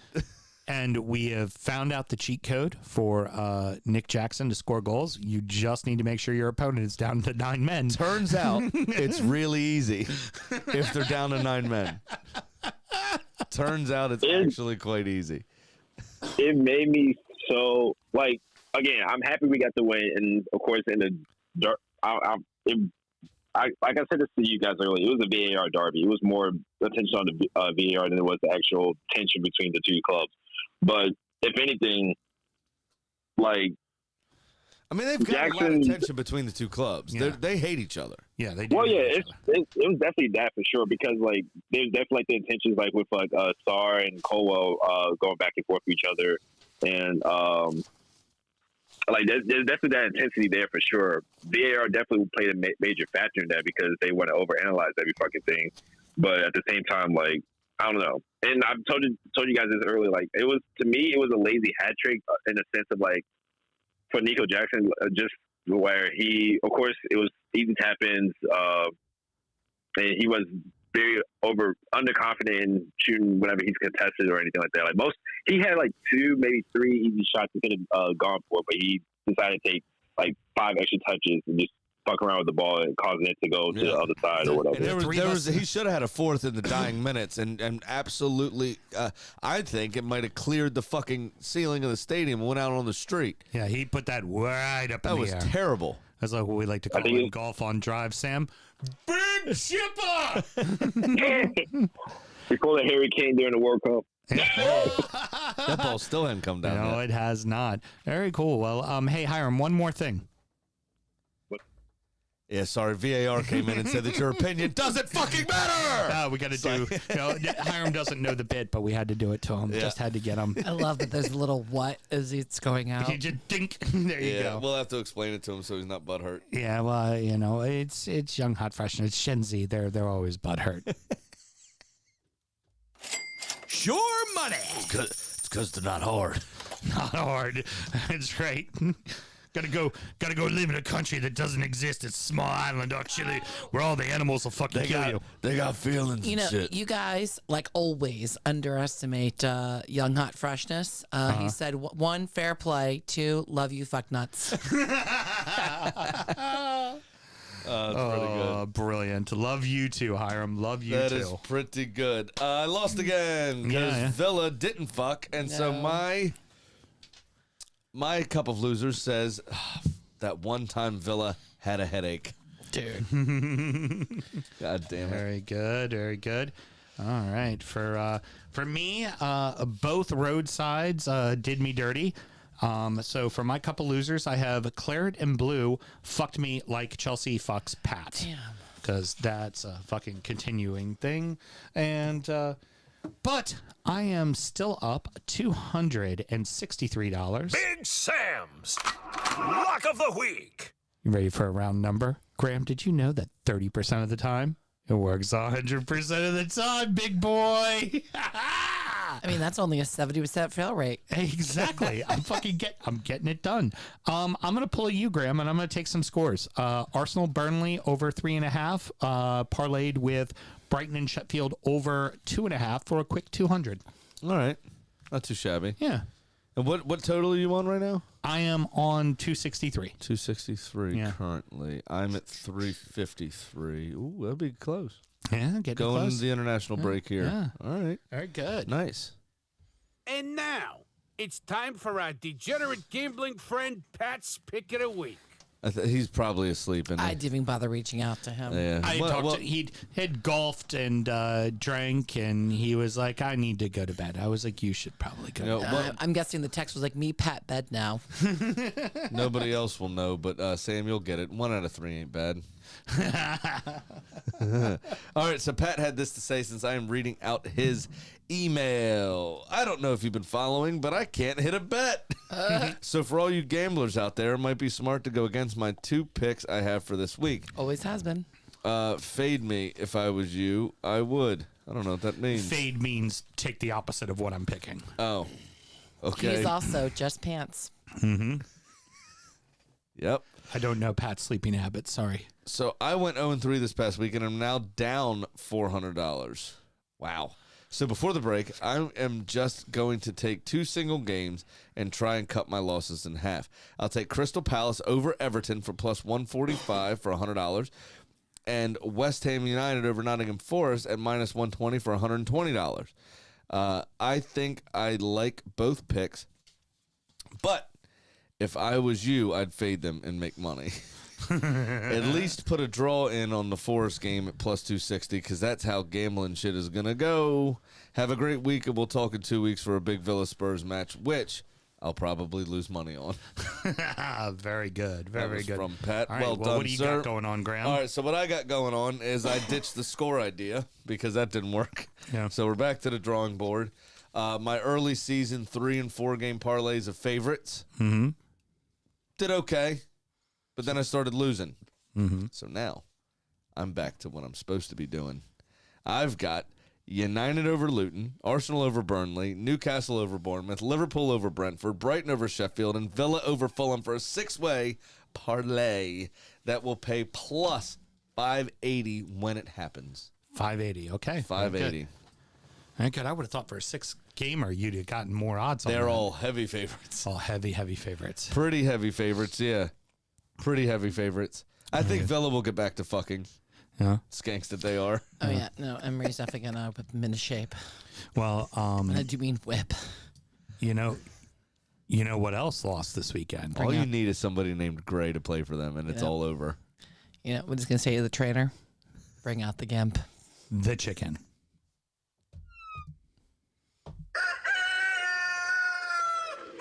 Chicken tripped on the way to the microphone. yeah, exactly. Well, Kitty's winning streak came to an end with Dublade's first win. So she now sits at 6-4. So this week, I gave Kitty Arsenal hosting Burnley. Thanks for that. Now, Kitty showed me a rough draft of Arsenal's response to the FA this weekend. It was on a note on her iPhone because, you know, Kitty has both of those in her possession. Exactly. Now, I assume the Cronkies asked for Kitty's help in drafting their statement over the weekend's controversial VAR decisions. And it's also safe to assume that Kitty is going to be picking the Gunners to win. Very good. Not the Gunners to not whine or complain or blame on angles or referees or was my mic still on? Sorry, my bad. Gamble legally and responsibly. Very good. That's going to The looks I'm getting from Graham right now. that's going to wrap it up, boys and girls. Mr. Graham, and he parting words. Do know that is my wife before you say really rude things to her. Two things. One of which is do have not a specific set of cons to call out, but there is just a general D-back thing. I'd love if we could stop doing the tragedy chanting. Yeah, I heard Luton was doing it. Yeah, it's getting a little old. What were they chanting? Something about Luis Diaz's parents being kidnapped, I believe. Oh, that's crap. And they were also apparently chanting always the victim to Liverpool is what to About, the Liverpool players, just about the 96. Yeah. Hillsborough, the whole the Hillsborough. Even though it's incident not and even everything. fucking close to the anniversary for that. Right. Just But it's getting a little old. Last That's weekend, kind of bullshit. There's the United so supporters many other things to make fun of people for. and chanting at Holland about his dad breaking his leg and not being the same player afterwards. right. You've had a few of these incidents this season. Last couple years ago, we had the actually yesterday, I think it was, might have been today. I think it was yesterday. What was his name? The guy that died in the plane crash that was supposed to play for Cardiff. Yeah, I remember. Yeah, I can't remember his name now. But then the Southampton supporters doing the airplane, The on airplane the and the sideline. fucking Hey, and the just thing. leave the tragedy He was alone. supposed to be 30 years old, I think, this week. Yeah, Just yesterday or today. yeah, fair. But like just shit like that. Like, can we stop doing that? Yeah. We have enough shit to talk about each other that it doesn't have to be about the tragedies that have affected the clubs. Right, very true. You know, would you just sing something about the Munich air disaster to Manchester United where fucking like 18 people, staff and players lost their lives and shit or whatever not it was? Cool. Just not Like, fucking cool. it's not think of something okay. wittier. Think of something wittier. Yeah, I mean I'm all for a dead baby joke, but this is too much. Yeah. And what's your second thing there, Mr. Graham? You said you did a couple. Yeah, there's something we didn't talk about during Manchester United's game okay. that we need to discuss. There's a few teams in the league, mainly with shirt sponsors, not sponsors, but kit manufacturers. Castore, I think, are the name of them. And they have that wet shirt look. I mean, yes. Okay. Villa has that freshly fucked look every game. And it's The players hate the because shirts, though. The shirts are terrible. We called it out. We knew this in, what was it, July? yeah. when we saw them play in DC. Yeah. And like, oh, it's just because America's hot. I'm like, okay, yeah, we're hot, but that's not the problem. Your shirts suck. Newcastle has the same issue. Right. Oh, it's But- terrible. But we're going to need y'all to shut the fuck up, both of your fans. Because we have a new issue. Got a new issue. Get ready for it. Manchester United apparently has players showing up a bit early to the stadium, going to the team store to purchase a replica jersey with their own name and number on it because they went into the dressing room and their own shirt didn't fit. And it was too tight and they couldn't breathe good or move properly or whatever. So they had to go couldn't just take it off the rack. Right. They had to go buy hey, their own shirt. Hey, turn the shirt around. Show that this is That's me. me. I'm going to take I work this. Bill Ten Hag. That's terrible. How is Apparently, that a thing that's possible in professional sports? They have had to go purchase not only once, apparently. It's happened on a couple of occasions where they've got the sizing incorrect and they've had to go purchase their own shirt from the club shop to wear on fucking game day. Holy shit. Absolutely brilliant stuff. God, Fitting it's not for like, United. it's a good thing they didn't invent the sport or something. I mean, what else could go wrong there? Yeah. Honestly. Mel, you had your finger up there a few seconds ago. You had some comments from the peanut gallery. I guess Timio's just having a night because he's also now trying to name episodes. Morning. He's having a morning. His latest message, which it's a conspiracy of camera angles. And coming this late in the show, all I could think is he's coming up with show titles. Yeah, he is coming up with show titles. He's trying to work himself in there. Oh, you got nothing else to do at fucking 11:30 in the morning? Timmy, you need to worry about the Go to gnat. work. Worry about the gnat that's going to bite you today and kill Yeah, you. exactly. Okay? Go to work and try not to die on the way. How about that? All right, everybody. Next up is injury time, where we're going to preview the beers we've been drinking. We already hinted at one of them. We're going to talk about how the Ibs did, fantasy sports, and of course, well, not fantasy sports, fantasy soccer specifically. This is the second. We're This gonna is go the over second our time I NFL fucked teams this. too, This is the second time I fucked this one up, and of course, go over the weekend's action, the weekend's preview. Mr. Graham, how do we go about finding injury time? It's very easy, actually. Patreon.com/DU Football Show. Just sign up to that one glorious $5 tier. You get all of our extra content, which is injury time. As Sam just said, our preview show. We talk about our beers and everything else. And then you also get sound check, and that is our actual sound check. Sometimes you don't even get audio because Mel forgets to push a button. It's fun. We have a great time, and we do pay you. You do pay us $5, even if the file is empty. Yep, very good. Yeah, it's great. I may just put up an empty file later. What'd he just say? What'd he just say? Oh, he just says, I love you guys. Okay, good. Love you too. I was hoping he was apologizing because I had a line. You remember the Seinfeld line, "Stuff your sorries in a stack," Mister, when they went to the wedding for the O. Henry candy heiress in India? Yes. I was going to say "stuff your sorries in a pouch" for the kangaroos. All right, got you. All right, so I and was hoping there also was an apology there. But for there those of wasn't. you who are watching and you want to stick around, we're going to go ahead and do a live recording of the EFL show. That'll be Yes. out later this week. Not a lot to talk about the EFL specifically. Only really the championship had games, but it was the first round of the FA Cup, Mr. Graham. First round proper. Yep. And- Some teams have been playing for 8 rounds to get to this point. And there are so many stories in so many teams in so many lower leagues that I have for you, Mr. Graham. Do you know It who is the highest gonna get you ranked excited. team that was in this round was? Pompey. Portsmouth. Exactly Yeah, right. yeah. Pompey was the highest ranked team. I believe they got. Okay, we'll talk about that. Don't Tune jump all in. over the lead. Till next week, everybody. Good night.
Maybe that's why Keith was so mad at me and said that ridiculous shit. All right, can you guys do all that funny stuff again?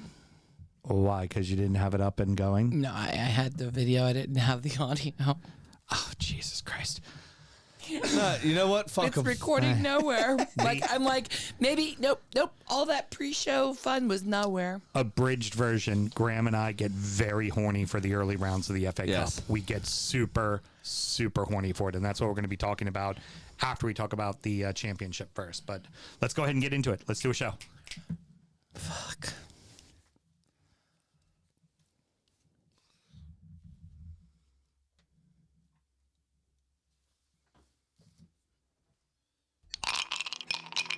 We're back to normalcy. Graham playing with his hair. Surprised you're not playing with your phone also. Please sign up to the Patreon. I need a new brush. Hey, you know what the fun thing is? Here's the fun thing.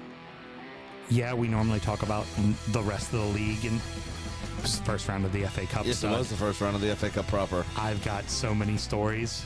I love it. I can't wait. In the vein. Straight in the veins. In the vein. Fucking right in the fucking vein. Let's go, baby. Let's start the show. Born in the land of Bowie, Maryland. Bred to be a fan of fucking Everton. Punch you in the eye and drink your rye. Sam Huston. Sam Houston. Arsenal fans have another Sam. AKA the fucking Gooner Graham. Stump of a lord. Looks great in shorts. Sam Graham, hey. Sam Graham. Fucking United!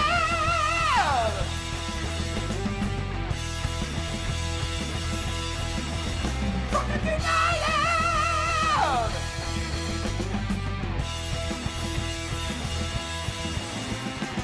Hello and welcome to DU Does EFL Show, a completely biased brief recap of the rest of the English Football League as told by two common American schmucks. I'm your host, Sam Houston, and across the way from me is Mr. Samuel Graham. How are we doing, sir? Not bad. Yourself? Excellent. Of course, on the ones and twos, we have Producer Mel. How are you doing, ma'am? I'm good. She remembered to unmute herself this time. Normally, she does not. She does have her muter shirt on as well.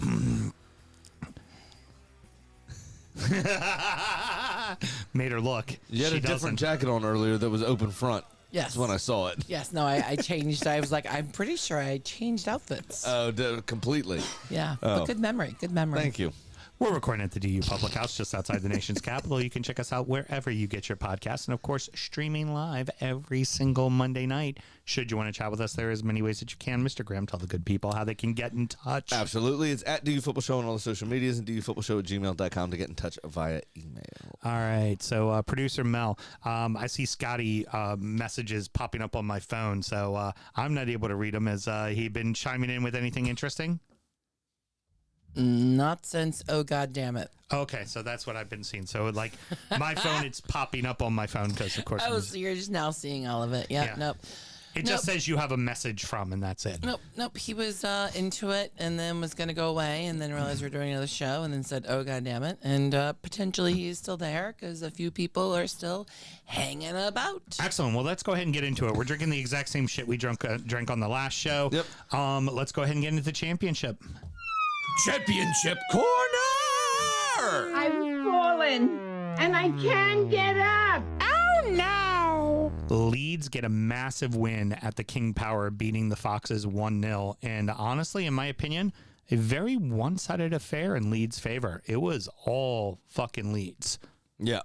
It absolutely was, which is surprising because Leicester have so far been running away with the fucking league. Yeah, it's to be honest with you, made it they've a little been- closer. Absolutely. It's made it a little closer because I think Ipswich still won this weekend. They drew. Oh, they and, drew. That's right. Yeah, and they yeah. have their game in hand this the midweek Correct. as But well. they were still, what, 6-7 points or something like that? Yeah, but this can behind. get them to be. It could get them closer. Absolutely. Yeah.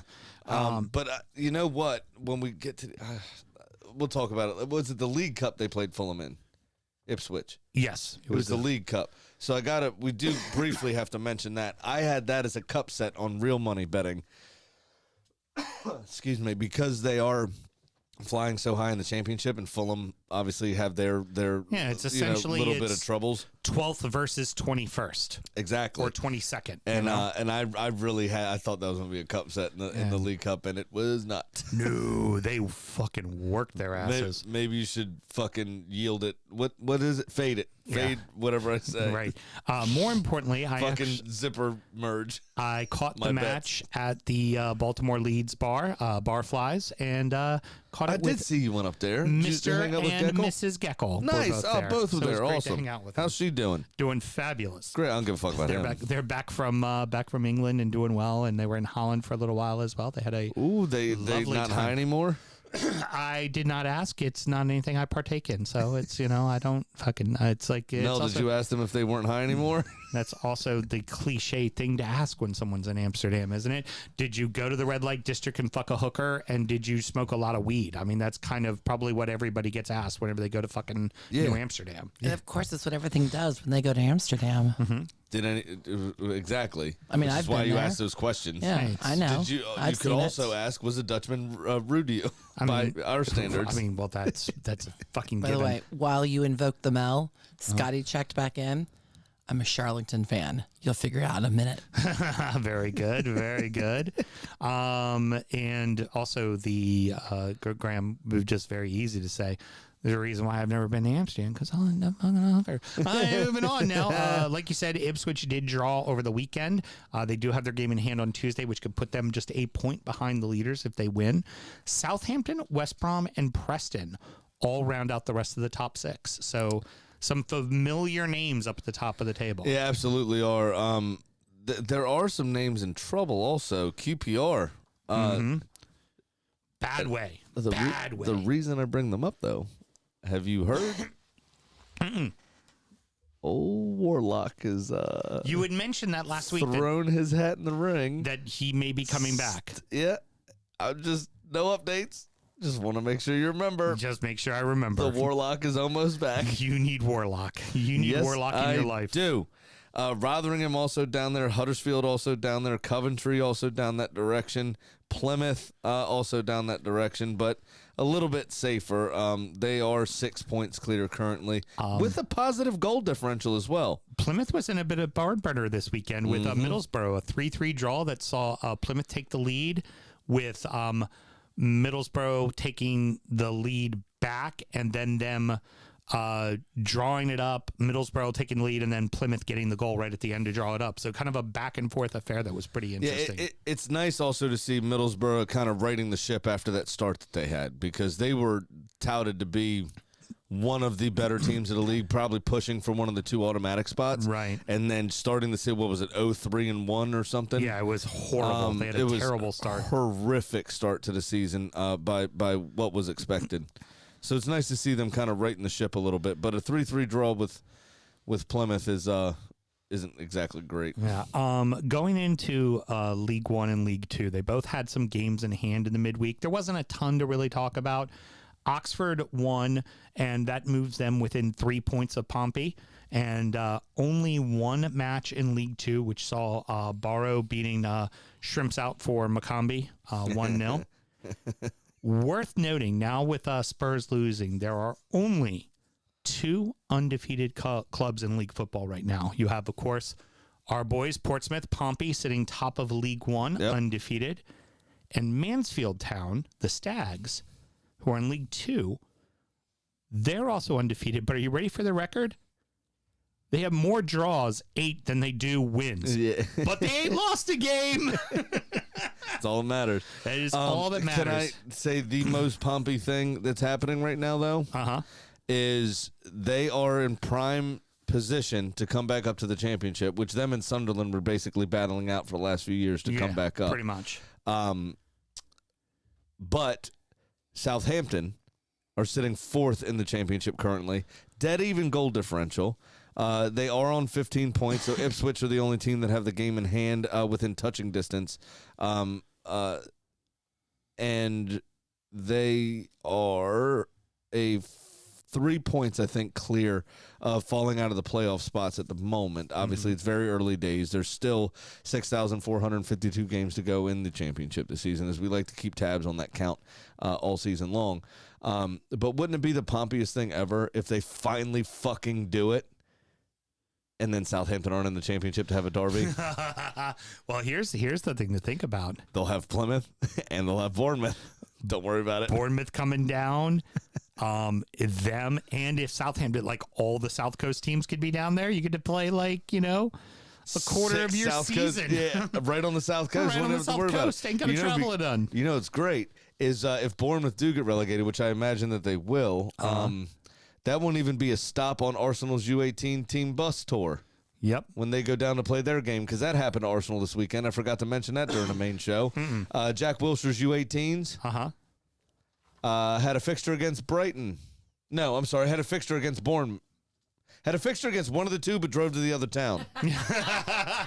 Having the same confusion that you're currently having right now, knowing where they were supposed to be. Maybe I was driving the bus. Who knows?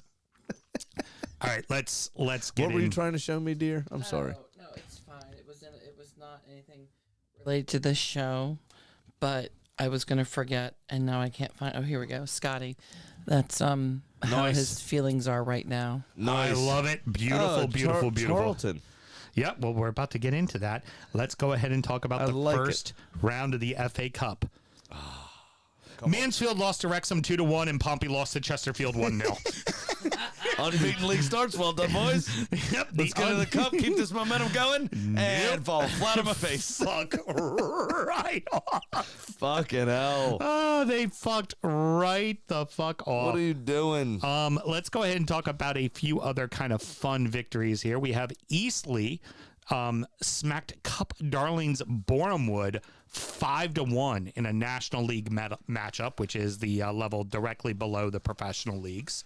Yes, and I think, in my opinion, here is the reason the Wood didn't win was basically because Villa didn't have them between their legs. This weekend either. So if the Wood's, if Villa's not hard, the Wood can't do anything. Yeah, the Wood can't do anything. It's tough. Villa's not fucking. Now, also, stupid. Worth mentioning. So stupid. This was while you were away. While you were away one international break, we checked in on the National League, and Bournemouth's like in 15th. They are not doing great. well, and that's a team that's been in and around the playoffs for a while now, and also have been Cup darlings as well.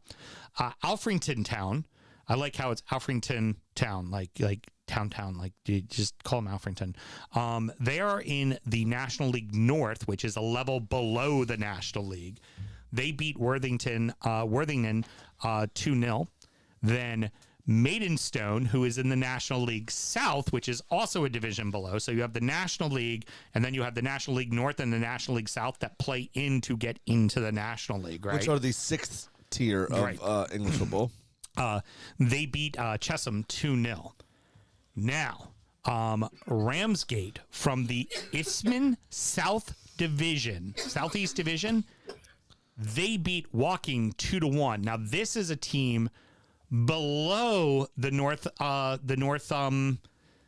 National League South. This is a league that is below that, even one more step below that, because, level 7, because there is the Isthmian Premier Division, and then there is the Southeast, Northeast. There's like 10 different divisions that all play in to get to the Isthmian Premier League, whatever it is, and then they play, Southeast Division, and they play other leagues to try to get into the National League South. Correct. So, by the way, it's a shame, obviously, for DC Democrats. Mel, do you know this?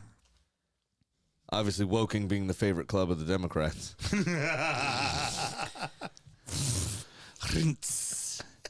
leave. I told you with the third one. The dad jokes get stronger. I was gonna say leave the puns to the to Escape to Margaritaville, which they also did poorly. Anyway, bet you they weren't wearing kente cloth over there. Woking. Finally one we care about. You remember that? No, that's not Woking. That's pandering. The two look very similar, and sometimes they are friends, but it's not the same thing. Finally. The O's, Leyton Orient, advances over Carlisle 3-1. So they're on to the second round as well. Come on, you O's. Hell yeah. Now to the fun stuff. Maybe the Orioles could take some something out of Leighton Orient's book. Now it's time to talk about the replays, Sam. First one, our one of the teams of our heart, Aki. Absolutely. Drew at Doncaster. The O's of the 2-2. North. Yep. And so the replay comes back to Aki, which we know close personal friend Ben K is going to have the pitch in just immaculate shape. And Absolutely. they're clearly going to win the replay. 100%. No doubt about Easy it. days. Easy days. Here we go. If they do, though, we're going to need to get it back on. Are you ready to find your inner train spotting? Yes, please. Get the rubber band, wrap it around your arm, pull in a nice long draw of that sweet brown stuff into that fucking needle, insert it right into your arm. Are you ready for this? It's the worst day since yesterday, my friend. Yes, it is. Horseman FC. Come on. From the Isthmian Premier Division, All so right. the one that's above the Southeast Division. Yeah. Drew 3-3 at League One Barnsley. So for them, they've got the payday. Uh-huh. Now they get to go back to their own place. Now, this means Barnsley has to go to Horseman to replay. And are you ready for this, Sam? The motherfucking Hornets' Nest. Come on. You don't want none of this. Yes! We're going to the Hornets' Nest, bitch. Welcome to the motherfucking Hornets' I Nest. love it.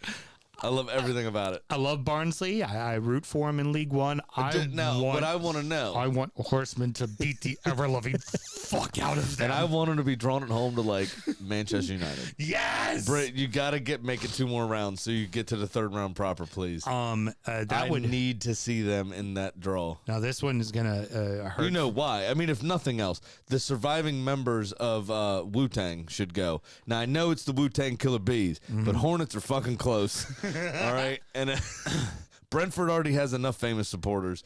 I think Wu-Tang should tie themselves here to the motherfucking Hornets' Nest. Yes. Now, here, to go even better now. All right, perfect. Even better, Charlton give up a 1-0 lead. Our boys' team. On a own goal. On a fucking own goal. To the Isthmian Southeast Division Cray Valley Paper Mill FC. Hey, it's cray down here, okay? And now Charlton have to travel to the massive 1,000 seat Badger Sport Ground, baby. Honey Badger don't give a shit. Honey Badger don't give a fuck. We got 1,000 people. Fuck you. I hope they have a fucking statue of Snoop Dogg out front after that video with the Honey Badger that he did with Aussie Man. You remember that? Mm-hmm. The commentary on that. The Badgers Sports Ground. Brilliant. Yes. It's got to be a potato patch, right? Charlton has to go to the Badger Stadium, the Badger Sport Complex, of 1,000 sitter to get their replay against the mighty Millers. What mill? The Millers. What mill is down there? I don't. Apparently, it's a paper mill. The Cray Paper Mill is what's It's down Cray. there. They did. You know what? They invented construction paper. Do you do regular paper? No, this paper's Cray, Mel. It's all colors and shapes. Some of them we make small with sticky on the back. It's Cray. Again, no offense to Charlton. Brilliant. May Cray Valley Paper Mill FC beat the ever-loving shit out of you. And please, and again, please make it to the 3rd round. And be drawn at home to Arsenal. Please. I'd love. Yes, please. Fuck me. If that happens, the first weekend in January, I will be in England, and I will be one of those 1,000 cunts. And if I'm not one of those 1,000 cunts, I'll be finding a cherry picker, and I'll be watching it. I'm sorry, I don't even need it. I'll find a step stool, and I'll watch it over the wall of the stadium. Won't be a fucking problem. Easy days. I'm getting myself down to the Cray Paper Mill. I'm going to make a sign from the cool construction paper they have there, and we're going to have ourselves a time. I don't know how you're going to be able to watch the game when you're in a heroin-induced coma, just laying on the side going, God, I haven't felt this good since Campbell scored in the World Cup in 1972. The English are wankers. But we're colonized by wankers. Bunch of fucking wankers. At that moment, we decided to take up a nice, nasty habit of heroin again. You know what else I want? If you have the opportunity, right? If you have a little bit of disposable income, usually with these smaller clubs especially, they will have some sort of streaming option. Okay? Mm-hmm. What you get with that streaming option is somebody local, usually an employee of the club, doing the commentary for that streaming service. And I will try to find it to make sure I watch it, because that's where things like, I just got back from halftime. I'm sorry, I just did a wee jobby. That's where you get shit like that. And the announcer's coming back 15 minutes late and like showing up at the wrong stadiums and all that kind of stuff, which is absolutely fucking brilliant. So if you can find yourselves a club stream of those games, so you can hear one of them employees try to do commentary, and it's fucking brilliant. And they'll also have, normally they'll do commemorative tickets, like the way we met Ben Kay was through Chorley FC, and he had doing famously stayed up all night with heaters and a tent over top of the field. And a coffee. Right. We all know it was Guinness bed. To get them through to be able to have their game against Derby County that they ultimately ended up winning. Yep. And then got them a date with Tottenham on it. It was Wolves. Or Wolves. Yeah, it was at Wolves. home and lost to Wolves. I'm sorry, it was Chorley that had Tottenham. No, it was Bournemouth that ended up having Tottenham. Wood had Tottenham. Yeah. Sorry.